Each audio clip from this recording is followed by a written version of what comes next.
la famille. Bonsoir. Hi, I'm Daniel. I got a great intro. But yeah, so I worked at Facebook for about 5 years. I was an engineer, and then I was a manager, and I trained a lot of people. And then I left, and I've been working with a lot of Silicon Valley startups, helping them launch stuff, giving advice, doing a little investing, and then working with startup communities like this one, and in San Francisco and in Buenos Aires. So it's a pleasure to be here. I'm going to talk about engineering and engineering culture. And it's one of these weird topics, because engineering culture, we can talk about it, or startup culture, we could talk about it, we can write about it, you send it around your office, but really, it's what you do, right? It's what you choose to do, it's the processes you do, it's how you build your companies and how you execute. That's your culture. So I want to talk about a few traits that I've seen at successful startups and give you some stories about how I saw culture in real life. The first piece of advice is move fast and be bold. Taken right from Facebook. They got a lot of good ideas. So there's a lot of things that will kill you as a startup, right? Time is against you. You have competition that's probably going to try and displace you. You don't have that much money, and you're going to run out soon, right? So you have to keep moving, and you're probably doing something bold. You're doing something new and different and maybe disruptive, and you're pushing back against the regulatory system and everything else. So about a year into Facebook, I was focused on moving fast. I didn't know what that meant yet, but I heard rumors of things slowing down, right? We were always talking about shipping. How fast can we get changes out to the users? How fast can we iterate? And it was slowing down and getting a little less stable. And so I kind of heard about this project. It was a compilation step, and this was becoming a bottleneck in our release process. Our code base had increased a lot. This project hadn't really been paid attention to in a while, and we needed a little more investing. So I thought, well, I took a class on compilers in college, and this stuff's cool, so I'm going to go do it. And my manager said, sure, go. And here's a couple ideas and people we should talk to and resources and have fun. And one of the reasons why I chose this was that it seemed to be an area of high impact, right? We want to focus on the impact. We want to empower and trust our employees, and we want to think about this done is better than perfect idea. Well, here I was presented with this opportunity for impact. And I start in on it, and I realize I have no idea what I'm doing, right? I took this one class, not really going to prepare me. So I start talking to people, I start digging into the code, and slowly making some progress, making a couple test runs in production, looking a little better, there's a problem. Okay, I have a problem. And my manager does this introduction to me. Okay, let's go. This is so-and-so, he's an awesome engineer, he can help. And I sit down and we start talking, I start explaining. And he looks at me at some point and says, well, should we do this or should we do this? And I think, oh, this is a big decision. I don't know. It's going to affect a lot of servers. Hey, boss, what do you... And he's gone. Right, he'd long since gone. And this was a great tactic of his. He'd kind of do this like, here, introduce, and then poof.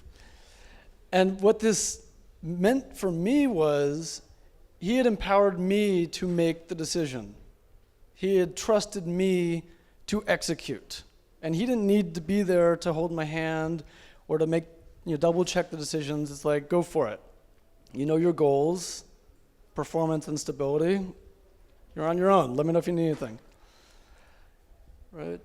And so, fixed the problem, shipped it, hit some great metrics, and I'm talking to my manager again, and he goes, well, what next?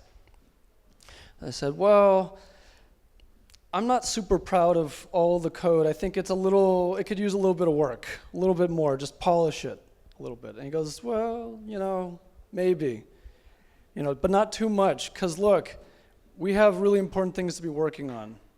Higher impact things. Don't spend too much time here. You'll come back to it if it breaks again.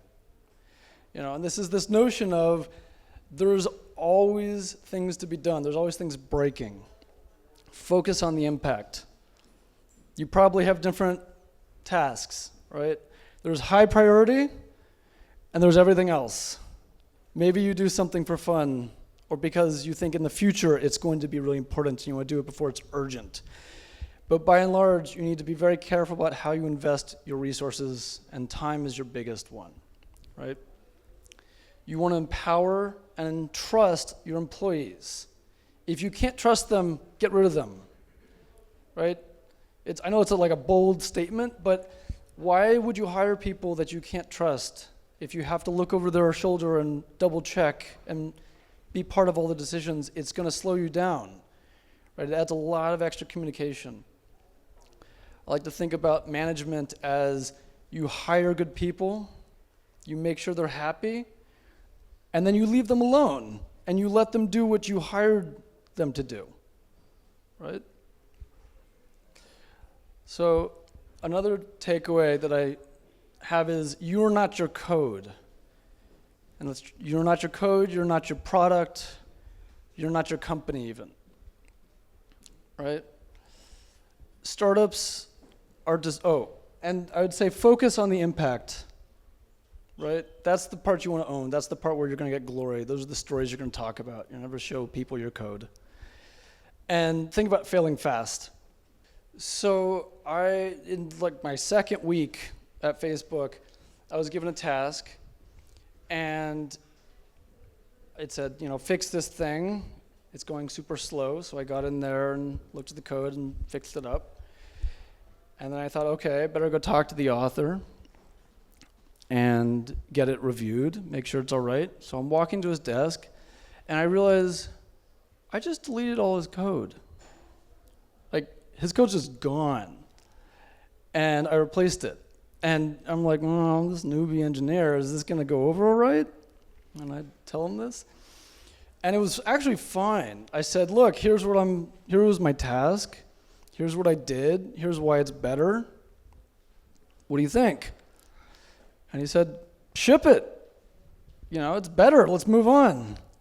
And this kind of stuck with me. That plus I'm a little bit on the clean side. I like to organize things. And so I kept kind of doing this stuff occasionally. Oh, this looks kind of useless. Let's get rid of it. Oh, this looks really ugly and it's going to cause problems. Let's fix it. And the VP of engineering was really into, he called it red diffs. Code changes where you just removed stuff that was dead, that was gone. And I got really inspired and created a pocket project called Deep Clean. And basically the mission was to remove dead code or dead features or dead products, because you're always changing and trying to move fast and move forward, but carrying a bunch of luggage around slows you down, even if it's digital.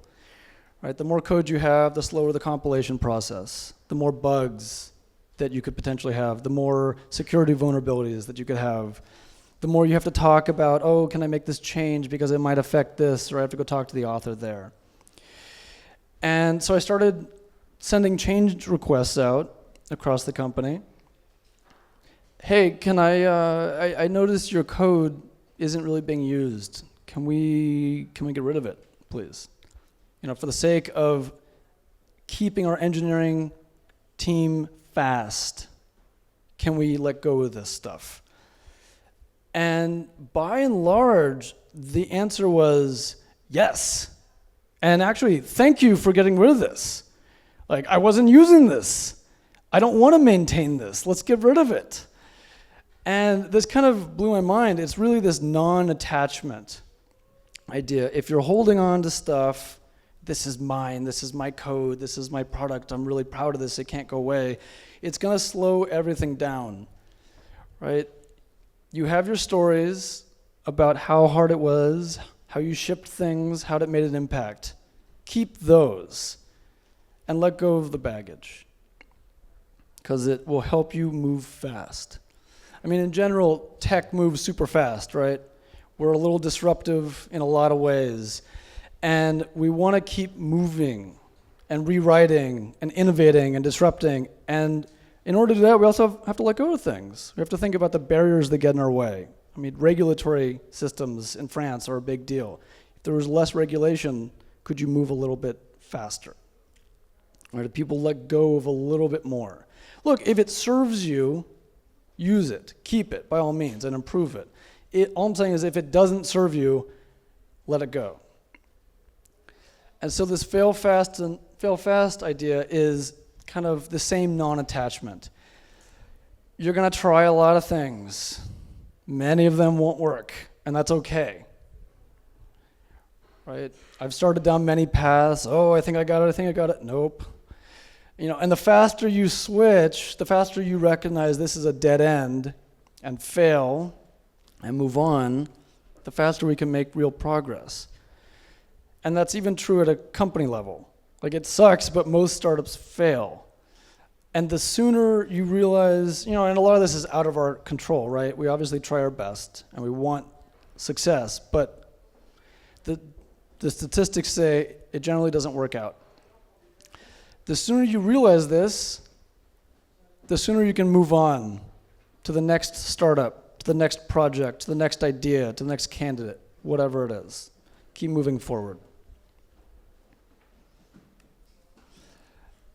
And in order to continue moving forward quickly, I would suggest you minimize distractions. Right? It sounds silly. Sure, there's coffee breaks, and there's checking Facebook, and there's taking a smoke. But there's also a lot of little things that you should be paying attention to. Little things that distract you and your team. And interruptions are incredibly expensive, especially for engineering. If you're sitting there focused on a problem, really into it, and someone says, hey, let me tell you a joke or whatever. Let me even ask you an important question. It pulls you away, and then it takes you quite a long time to get back into that place. So, as a leader in particular, I would ask yourself, who do you serve? And then I'd encourage you to avoid meetings.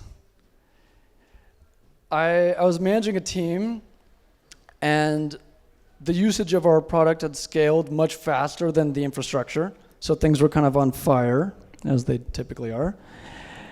And so I realized we really need to double down on focusing on improving our infrastructure. We have to make progress. What can I do as a leader to help my team accomplish this? And so literally I moved my desk to be on the outside of our group. I moved to be in the middle of my team and the rest of the company, and shield them from whatever I could. Not being overprotective, but there's plenty of times where you're typing, checking email or something, and there's someone coming. You see them out of the corner of your eye, and you just go, hello, can I help you? Can I answer your question? And a lot of the time, you can help them happily and then send them back on their way. And your team, you look over, they're still coding, making some progress. And you got to do it with some finesse, right? You don't want to be mean about it. And you got to let some messages through. But you try and block what you can. Similarly, with meetings, I encourage my team to think about which ones are the important ones to attend. When are you adding value or subtracting value? If you're in a meeting and you got your phone out, or you're checking your email on your laptop, or you're staring at the ceiling, or you're making bad jokes, it may be time to leave, respectfully, right? But if you're distracted, you are not getting much value out of the meeting, maybe a little bit, but not much. And you're probably not adding a lot of value to the meeting either, right? You're busy. And look, if you have something important, then talk about it. But my guess is there are many other important things that you could be doing with your time. And maybe you should say, hey, I got to go take care of something, and respectfully leave. It also makes the meeting better for the people who do stay because there's one less body in the room distracting them. There's one less opinion they need to get for a decision. Right? Empower the people who need to make the decision to make the decision. And if that's not you, that's okay. Go add impact elsewhere. The other thing I did for minimizing distractions on my team was we had this bugs duty rotation. For a week at a time, you would be in charge of all the bugs that came into the team. It was about as much fun as it sounds, right? And basically people said, this sucks, and I don't get anything done this week. Right? I'm busy being interrupted all week long, and I have the stress of having to engage all the other people in our company or all the customers. If I could only find some time, an hour or two a day to code where I wasn't disrupted. And I said, you know what? Why don't I just take care of this issue? I'll do it for a while. And this started as like a ha-ha, and then 4 months later, they're like, no, he's serious about this. So I did 4 months of bug duty, and it was awful. I mean, really, it was not fun at all. But it let my team get their work done. They were happier and much more productive. And we dug ourselves out of this hole that we were in, and then life kind of went back to normal, and I took a nice vacation. So as a leader, you really want to think about what impact you're having and what role you're serving. Your impact as a leader is actually the impact of your team, right? You're responsible to them, and their work is kind of what you're accountable for. Think about ways you can serve your team and help them move faster and be more productive. And some of these choices might involve some personal sacrifice from time to time. I want to turn it over to you guys because culture, again, is really about what you do. And I'm curious to hear, what are your engineering teams like? What problems are you running into? What startup culture questions do you have? What I wanted to know is that how is the startup hub over there, the ecosystem, and what advices could you give, like especially if I want to start something over there, especially since I'm a foreigner and I know that we've lost kind of shitty and a bit difficult for us. So what kind of advices could you give if I want to implement there? Yeah, okay, so it's a great question. So yes, I kind of like breezed over the fact that I was living in Bangalore for the last 16 months. Bangalore is an amazing place. First of all, India is crazy, literally just crazy. And something to know is that 13% of all startups worldwide start in Bangalore. Yeah, it's actually really amazing. They have one of the most aspirational, ambitious, and creative cultures on the planet. The government and the supporting systems that are in India have not matured in the way that we have it here in the Valley. So companies like The Family that you're part of, these are just beginning in India, especially in terms of what I would call the actual impact power. It's not to say that there aren't people who've built companies there before, but there's a density and infrastructure that's still coming. As a foreigner, one of the interesting things is, and by the way, I was a foreigner too, right? I looked Indian, so everybody was wondering why I didn't know what was going on. You know what I mean? I was like, kind of like, how does this work? What is going on? And also I don't speak the languages down there like Kannada or Tamil and stuff like that. The first thing I'll tell you is you should absolutely look for talent outside of France only. In the Bay Area, and look at companies like Facebook. Where are some of your like hubs outside of like the US, right? Outside of Menlo? So Menlo, I mean, Buenos Aires, it has a good startup community that's trying to get going. And even in the United States, Silicon Valley is the big hub, and it's migrating to San Francisco, and now Chicago and Boston and New York are all trying to do things. I mean, it's becoming a trend, right? People realize the impact potential, and this is trying to get cloned everywhere. London's trying as well. So what that means is that the available talent of people that you'll be able to choose from is basically me all over the world. I'll answer your question more specifically one-on-one because I don't know how many of you are interested in the Bangalore startup ecosystem. But in terms of working there as a foreigner, the key thing is, The best advice I was given was try to not come in and run a French company out of India, but try to run a Indian company that happens to service France and almost become like one of them. And it took me a while because it's so hard to acclimate to a place that's so different, but once you do, everything becomes so much easier. We have this word called jugaad, and it means workaround. Like India is all a bunch of jugads. It's like there's nothing is by the book, everything is specifically not by the book, and that's why it works. And once you kind of understand that by going local, things start to make a little bit more sense. So yeah, but we can talk more about that, no problem. Endless stories for you. How many of you have a co-founder? Higher up, like, come on, don't give me this like, yeah. Like, all right. How many of you have more than one co-founder? Right. How many of you are thinking about starting a company know who you're going to start it with? Okay, so just one or two. Now I'm gonna start asking questions to the crowd. The rest of you that are thinking about starting a company, were you planning to do it on your own? Raise your hand. Yeah, going solo. Okay, I like that. How many of you were going to try to find somebody at an event like this, or maybe from school? Okay. So how's it going? You tell me. No, actually, it's just that I'm expecting to at some point meet someone. I haven't finished school, so.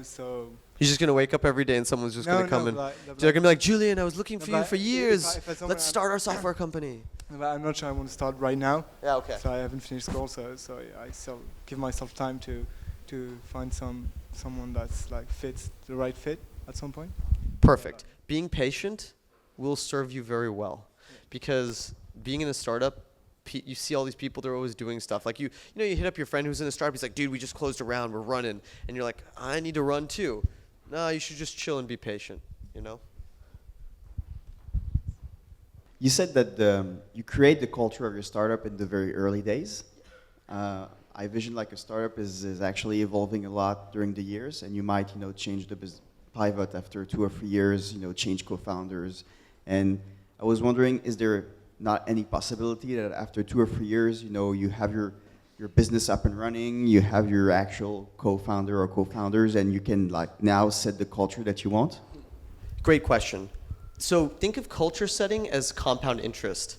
The answer is you can, but you're paying interest for not doing it early, right? So the best example I can give you goes back to, if culture is an organism, then the best example I'll give you is basically a baby, right? Within 3 trimesters, because there's the 4th trimester, which is always interesting. Anyways, within 3 trimesters, the majority of that baby is made.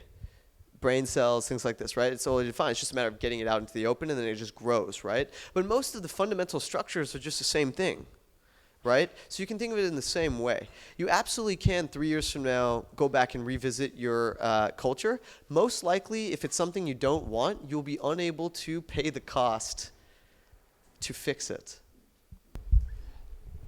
Can I make this personal? Uh-oh. Sure. Here we go. Look at France, right? Boom! For you, personal. Hey, not I'm for a me. brown person. Sorry. You can't be saying that around me. But, there's a lot of complaints about the toxicity of the startup scene here, right? I got a lot of nods earlier when I said regulation slowing you down. Can you change that? Right? There's a lot of people moving in one direction. It's really hard to change the boat. Every country is a little different, a lot of similar processes, but they manifest really differently. It's really hard to change once you're past, a dozen, 2 dozen people, right? Because you set the foundation, you build all the stuff. The products you build are your culture manifested. Right? People at Facebook love to talk a lot, so you get a lot of communication platforms, right? Internal and external, and it all compounds over time. So assuming that you'll change business models and products over time, because those will be the first years, when you actually start your startup, it's more important to define the culture that you want rather than the product that you want to sell. It's almost going to be guaranteed that that'll be the case. So one of my earliest investors in Punched, he taught me his order of method in terms of investing was people, market, idea. And in that order, because what he felt was that most ideas fundamentally change, right? Like whatever you start with, you most likely will be building a derivative of it, if not something completely different. And so if you think about it that way, then the key thing is that whatever you're working on has either a market large enough or a market that can be generated that would validate it. but ultimately it's predicated on the capability of those people. So one of the interesting things that I think you're saying is that somehow your industry or product is somehow indicative of what your team would be like. I would argue it's the other way. You know, if you took a team into a space that wasn't historically cool, and that team was cool, they could make it very cool, right? And we don't look at it that way anymore. You know what I mean? Okay. And that truly is an attitude, actually, all things considered. You know what I mean? I think right now, one of the examples I'll give you that's pretty fancy, have any of you used Slack? Okay, it seems obvious, but, you know, it's so, you know, look at them, right? Like, at the end of the day, they were building kind of a derivative of what Yammer or Google Talk was, which if I were to ask you, what do you think of those products? You would say, well, they're not that cool. You know what I mean? But here's a group of people that don't make you feel that way. They've decided that work can be quirky and funny, but maybe too connected if you ask me. But yeah, you know? So I think that those people really do make that impact ultimately on what you build. You know what I mean? And that doesn't mean that some industries, mind you, finance and things like this, very tough. But even now we're starting to see those fragment and fracture. I would say conversely, if you choose the wrong people, you'll know quickly. Right? It's just not going to work, and that's fine.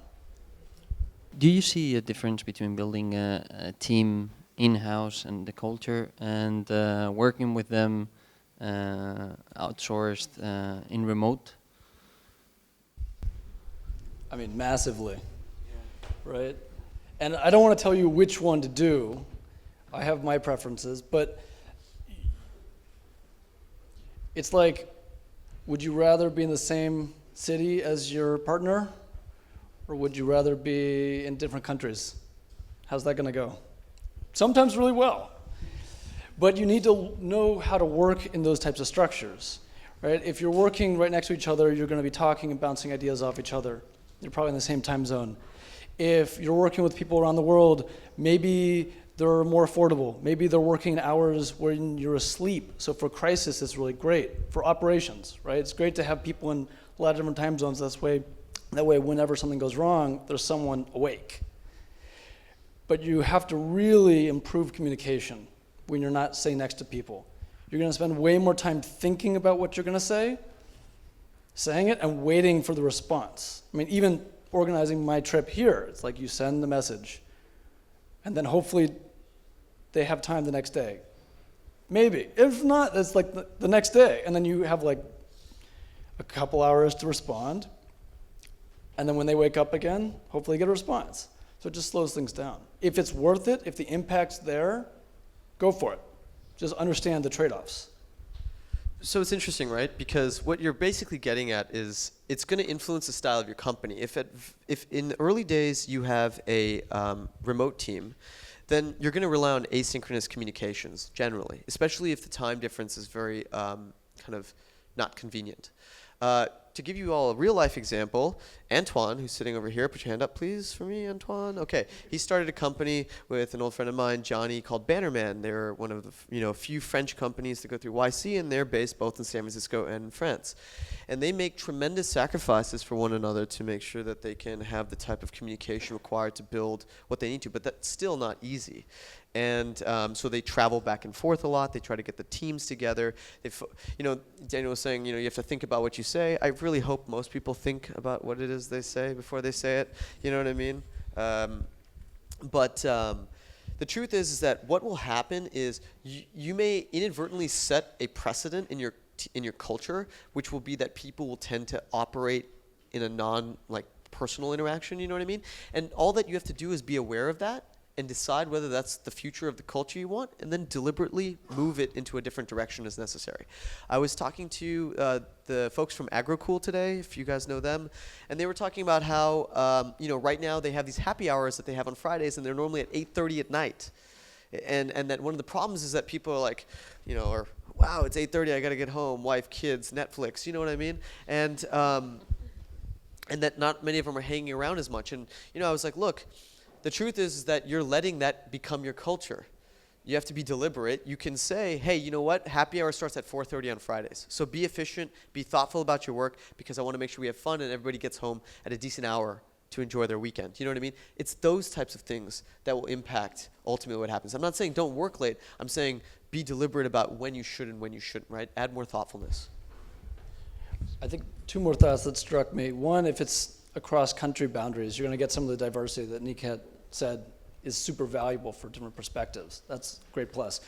Also, GitHub is a company that works mostly remotely, right? Their employees, even if they live in the same place, are usually working from home, from coffee shops, whatever, and they've been incredibly successful given that model. So do what serves you. I was wondering, like, through your experience, what's the best theme to, let's say, not motivate, but to build a nice team? Okay, we know that the co-founders, they have their percentage on the company stocks and stuff, but how do you think that's the most valuable way to integrate the rest of the team as far as, it will be the salary, it will be stock options? I've been thinking about this a lot. I think one of the reasons why you see, and by the way, this is a selection bias, but why you see a lot of young teams these days, even though the average entrepreneur is actually something in their late 30s, is because when you're graduating from college, like we did, for instance, we're all very similar. We have nothing to our names, we have nothing to do, and we all are approximately going through the same life experiences. So when you're building teams, I think a lot about trajectories. You have to pay attention to the trajectory of someone else's life. If someone else is going to have a child or they've just bought a house, these are important anchors in their life. And I use anchors not as a negative term, but specifically how they're grounded.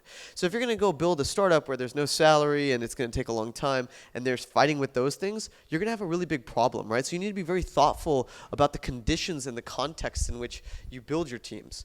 So the first thing is you can improve your chances. Like, I know what you're saying, because you're saying, how do I get them to join? How do I keep them motivated, right? The first question I would ask you is, how do you align them so that they have the appropriate context in life to even be good for you at all? Because then the motivation and selling part becomes a lot easier, right? Because that becomes more about the story you can sell. And yeah, obviously salary and options are fantastic, but look, these are long hours for an idea that may not want to work out. I don't know what the cultural kind of take on failure in France is, but if you're in a place like, for instance, Korea, it's horrible. You would never want to, look at as a failure. You know what I mean? Korea is a place where people work until they die. I'm not joking, and literally, like, someone will just die in their car, and so. It depends.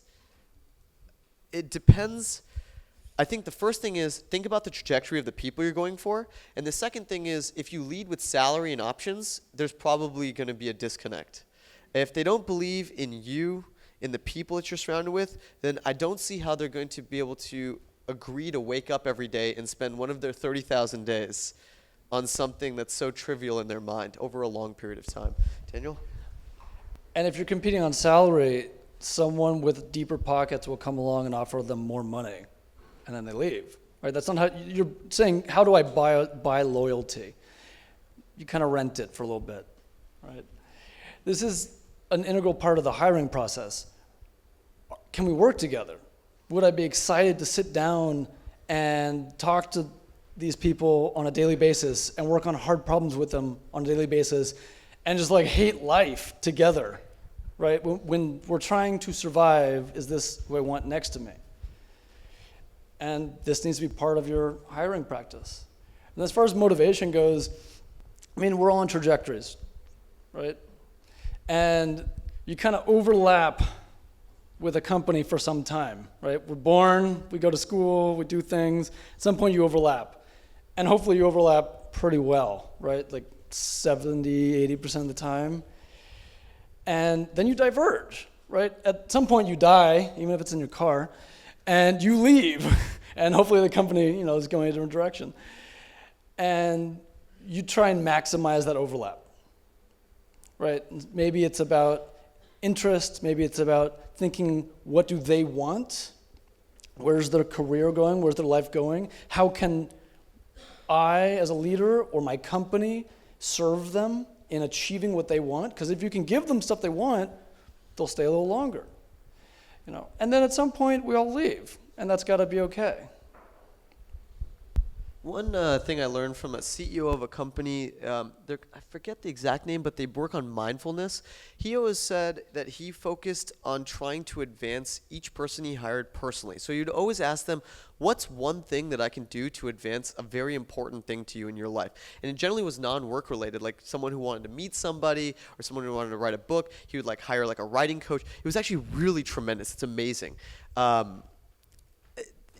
At the most quintessential level, he was investing in his people, and they loved him for it. And as a result, there was tremendous motivation to remain with him. And they've become, I think it's Mind Body, I'm not sure, but they've become very successful as a result. Very positive, very awesome culture. Okay, so with my team, my co-founders is from India, France, and America. What do you think, as we're trying to create our culture and we're so different, what are the things that we should focus on? And what tonight I'll be drafting my company's culture book. What are the most important things that I should focus on explicitly as I try to envision our culture together? Are they all natives of the place that they're at? Yes. Empathy, right? Like, if there's anything you can improve, it's learning as much as you can about them, how they grew up, what their life was like, and things like this, right? Because at the end of the day, you're in a working relationship, and the only way to respect someone else is to generate compassion. The Dalai Lama has a quote about this. He says that all humans can fundamentally connect on a singular premise for compassion. Number one, that every human has a right to not want to suffer, and number two, that you have the right not want to suffer. So therefore, on that, you can basically bridge any gap, no matter what it is, right?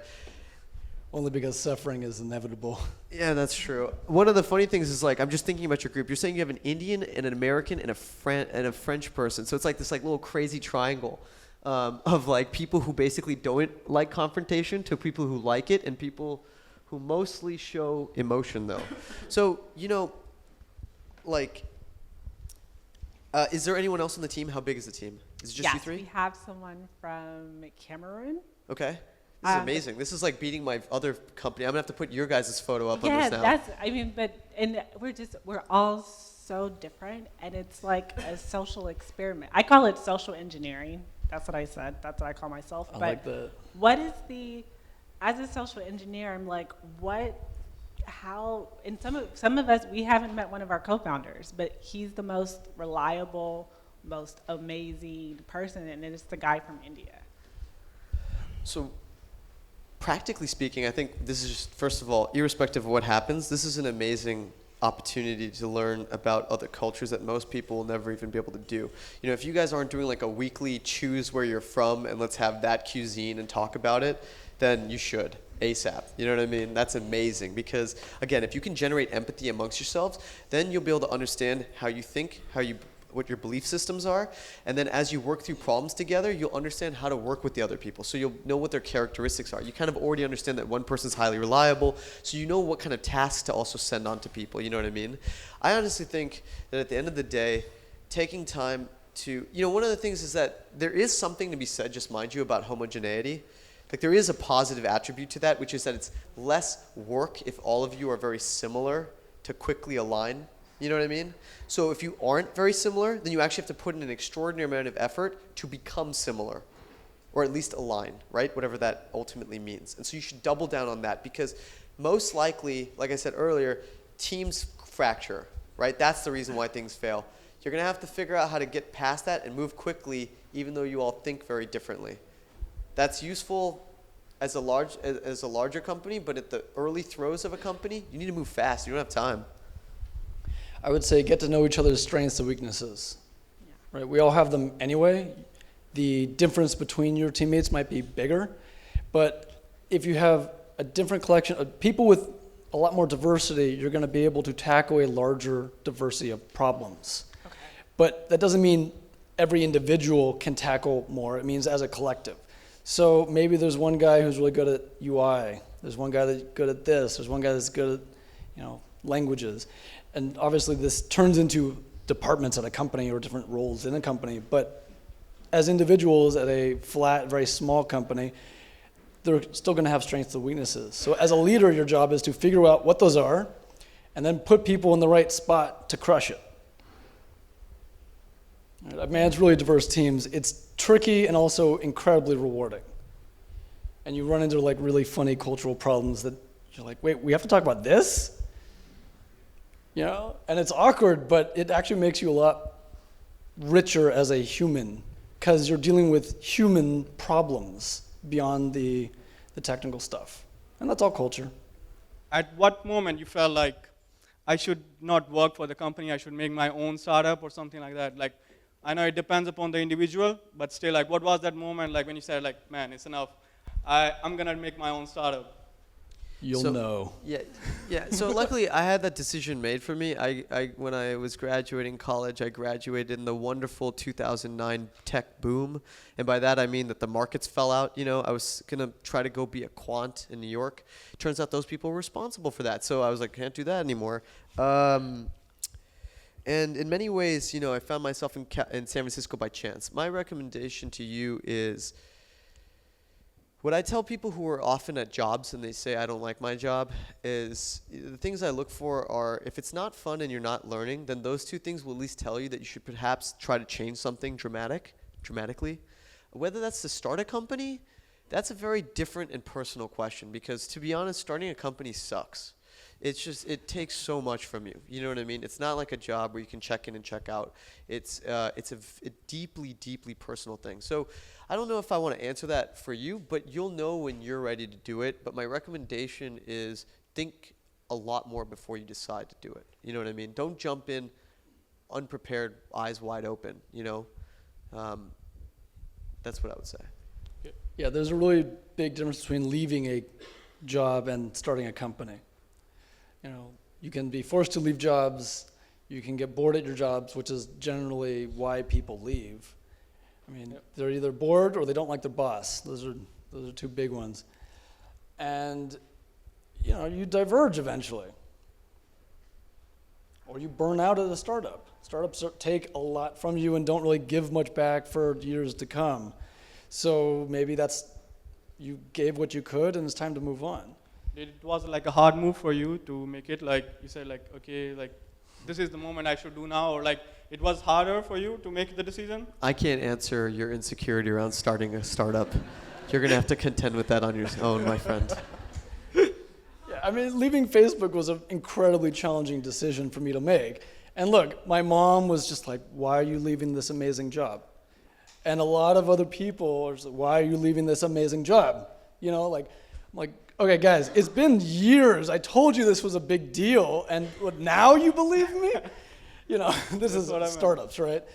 But I knew for a while that I was just kind of less happy and a little less engaged, and like I had been so engaged and so excited for so many years that the difference was big. And I didn't want to be a part of something that I wasn't really excited about. So I left to go find something that I was really excited about. And first it was like dancing and yoga, which was fantastic, because you know that really took it down a notch from what I was doing before. And then I would say they took it up a notch. It did take it up a notch. And then I started to ask those questions: what do I want to do next? I started interviewing a little bit, tasting. It doesn't taste so good. That doesn't taste so good. Oh, this is more exciting. And I kind of flirted with startups for a while, and then a friend said, hey, I'm starting something up. Do you want in? And I was like, yes. Serial entrepreneur, really smart guy. I've known him for years. Actually, I came to Paris with him. And a couple of other friends who were all very smart, like, I'm in, right? It didn't work out, but that's a different story. So then you have the forced retirement onto something else. But, just follow your nose. And you got to trust your instincts. If you get excited about something, go for it. And then fail fast. You only have 30,000 days, and then you die. That doesn't make that clear. And most of you are not starting at 30,000 right now. You're already down a lot, so. Also for that one, I'd recommend fail fast. It's way less painful. Yeah, that's true. Hello? Hello. You were kind of joking about this earlier, but what would be a recommendation for finding a co-founder, since it's such a big piece of the puzzle? Like, do you mean practically speaking, or how do you kind of like literally where would you find a co-founder, or do you mean like how do I assess a potential co-founder? Well, probably both. It's like, where do you meet people? You know, I was like, oh, well, we got internet services for this now. And then people are like, oh, dude, I'm not marrying someone off the internet. You know, you can go to bars, you can go to the park. You Yeah, got to do you. It's funny, right? Because the way I met my co-founders, we were on a double date together. So we didn't know each other. So the two girls knew each other, and then we ended up just leaving them. We're like, these chicks suck. True story. I think they left you. Yeah, definitely. I don't blame them. Smart decision. Anyways, who's laughing now? Anyways, but them still. But I think... So there's a trajectory question that I always bring up, right? So it's like, you know, when you say you have to find a co-founder, they have to be able to understand at some level at least what you're going through, right? It's not about age. It's about like maturity and kind of position and context in life. And so without getting too specific, I would really focus on those ideas, because what that'll do is you'll know I shouldn't be going to a club to find a co-founder, you know what I mean? Just like you should, like it's hard to find like a spouse at a club, you know what I mean? It's a very interesting relationship that you're going to start, you know, in such a way. So one of the things that I find that people do really well is they go to school, they go back to school, graduate school, things like this. Obviously, if you finished your undergraduate, that you know is right. I think things like the family are super interesting. Again, this didn't exist, right? Like normally you'd have to stumble across these people. Here, they've kind of created an area for people to stumble over one another. Depending on the area of interest you have, I would also, I think that the power of communities, if you go look at companies like Reddit, do any of you use this? Reddit, everybody should. What's happening is that you're connected to a lot of people who have similar interests. So that's kind of what Reddit is. It's community-based interests, right? And you're just trying to find that, because someone who at least starting there will help you narrow down what is an enormous field of people that probably want to work alongside you. If you guys decide to go like start a company with your best friend, it's a very dangerous proposition. You have to know that you're willing to go through hell and know that friendship must persist irrespective of what you put it through. I've seen a lot of friendships just absolutely be destroyed. Relationships I thought weren't possible to be destroyed were destroyed by starting companies. So you should think also very deeply about that if you decide to engage some of your closer friends. Like start digging into it, start reading, start figuring out who are the knowledge leaders. Start coding, start putting stuff out there, because you may bump into people who are going to be aligned with you, that some of them maybe you'll like. And some of them will bump into you when you have something out there. That's actually a great point. One of my friends who was working with us at Punch, Nat, he had a great job. He was going to a company called GitHub. There was like 20 people there. And I kept hitting him up, and I was like, you need to come work with us. This is way cooler. Screw your Git trash, you know, whatever it is that you're trying to build over there. And then like eventually what I think sold him was I showed him what I was building, like my actual own code, and he was like, this is so bad, I'm going to join just to fix all the crap that you wrote. And so I was like, perfect, like, you know what I mean? Later I was like, I'm so sorry, I didn't realize GitHub was going to be, anyways. I'd like this guy. Yeah, Nat's amazing. If you're watching this on YouTube, Nat, I love you. Anyways. Sorry and about thanks that. and sorry. Sorry. But not sorry. So what was you guys' biggest challenge you had to face working with a team, like a specific event separately? Sounds like an interview question. I'm like, what company am I joining after this? Tell us about your biggest This failure. is why I think I like computers, right? Because if I put 1, 2, 3 into a computer, I get 1, 2, 3 out, or it's some sort of compiling error that's my own fault. But with humans, you put in 1, 2, 3, and you get like AZ boop out, and you're like, what just happened? You know, with humans, right? So, and you can't A/B test them. Not They easily. really don't. They don't like like that. it. They revolt actually when you do. Right, like dating, right? You're like you have like 3 tables set up, and you're sitting at each one for 5 minutes. Yeah, you They don't basically like get that. one choice, and that's it. What is the hardest thing? So I woke up one Saturday morning, and I'm lying in bed, groggy, with my email, laptop on my stomach, as any good startup engineer is, and I see this email, VP of Engineering, addressed to me. I'm like, what?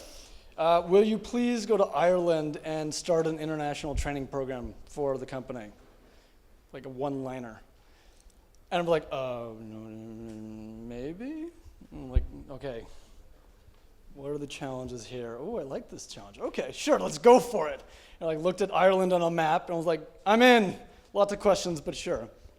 So a month or two later, I'm in Ireland. There's like some random sysadmin, there's a DB guy, and there's like a platform guy. And then there's marketing, sales ops, and of course all the tax people.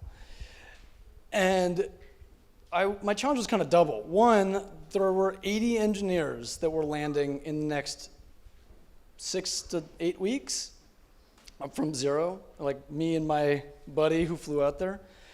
And also, I wasn't on my home turf. I was in Ireland, and so I ran into a lot of the cultural things. Now, look, they speak English, and they're excellent people. I love their culture. You call that English? The young people, definitely.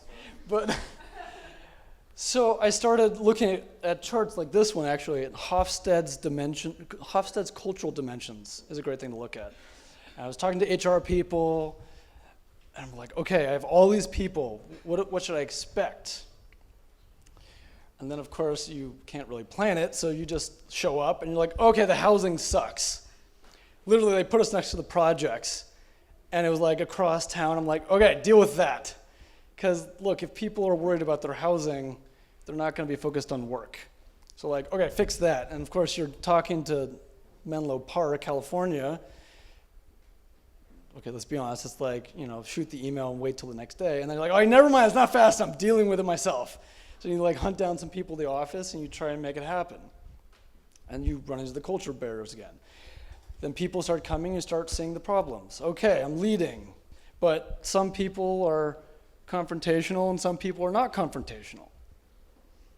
We did an offsite. I'm like, let's do some team bonding, get to know each other, right? And we're doing some group challenge. We have to get all the people through this contraption.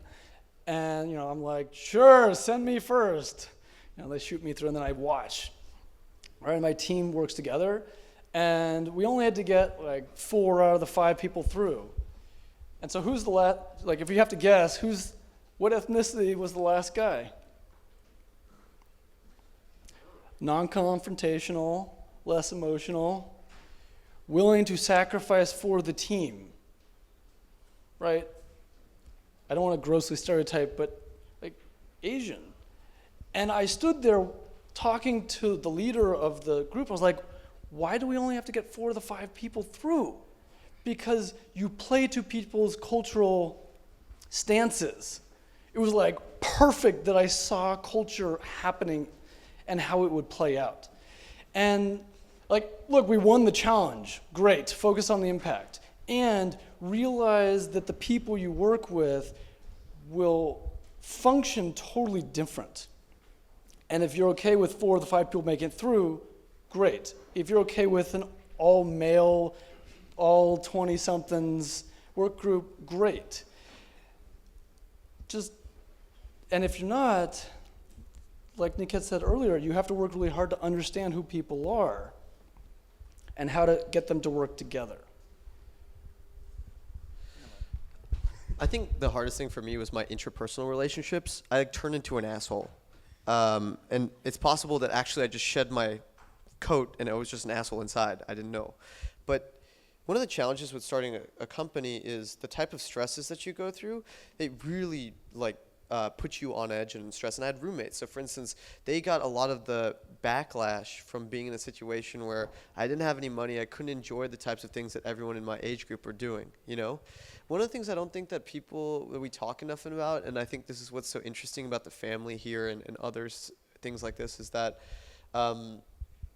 it's really hard what you're going through, and it's isolating in nature. So even, I in retrospect, I wish I had more thoughtfulness, and I'm very proud of Xander and Reed, who both got married to the women that they were dating at the time. I can't imagine how much stress was put on that relationship in retrospect. If you're currently in a relationship and you're going to go through this, it would behoove you to really set expectations and do stuff. I'm working with a friend who's she was dating a startup founder, and she kind of told me all the troubles of it, you know what I mean, and trying to get that out there. So one of the things I'll tell you is that you should try to find a community. You should do 2 things. You should really pay attention to the fact that your interpersonal relationships with your family, your friends, and your significant other will suffer when you're in a startup. And you should do what you can to offset as much of that as possible. You truly will never be able to do it all, but you can at least learn from mistakes from other people. You know what I mean? So yeah, that's what I would say was the hardest thing. And luckily, most of mine remained intact, but mostly because the other people were much better than I was.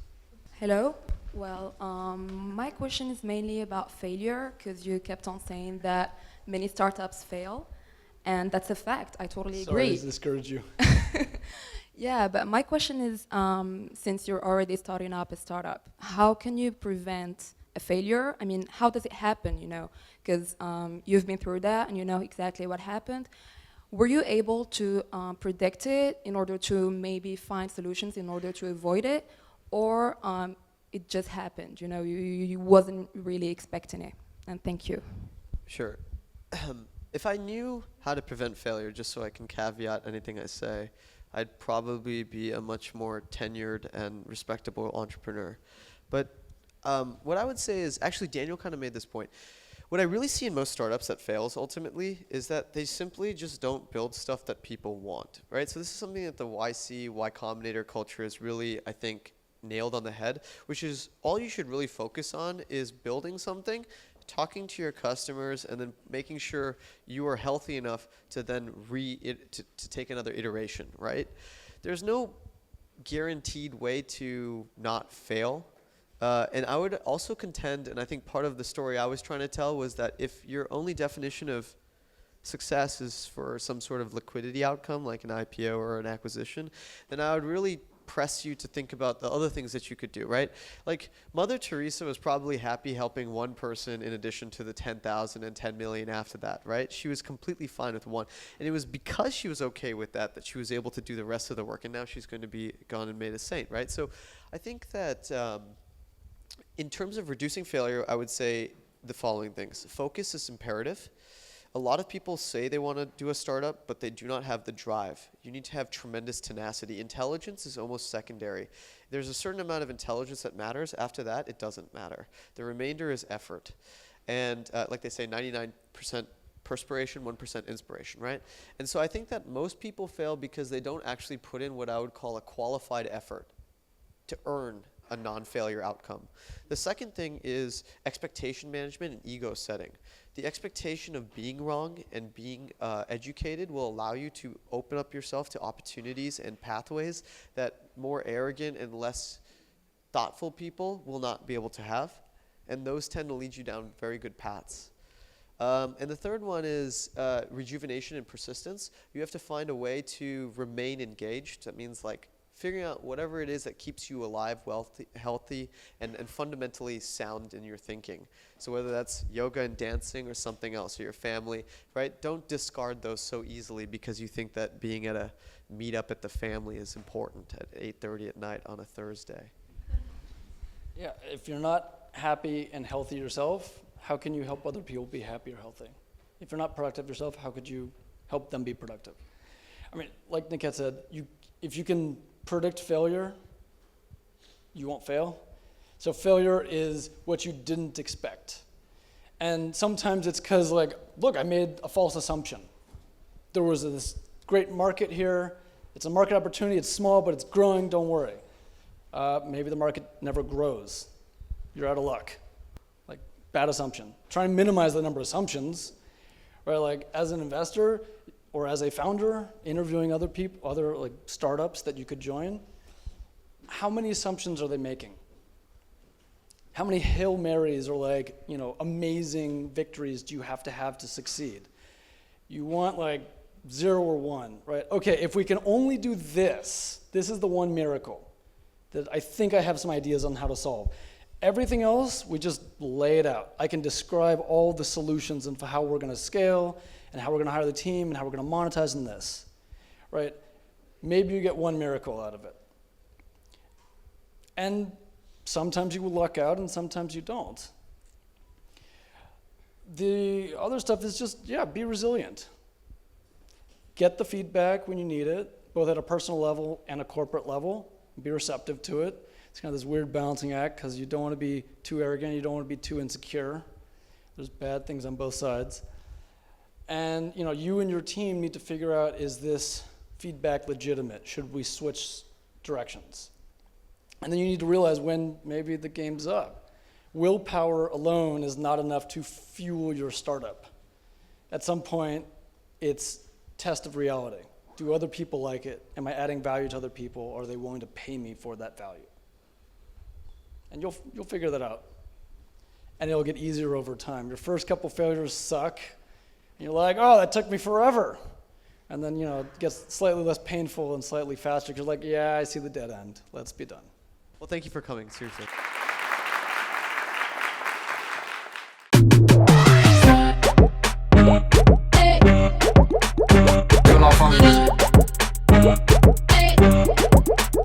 Que la famille.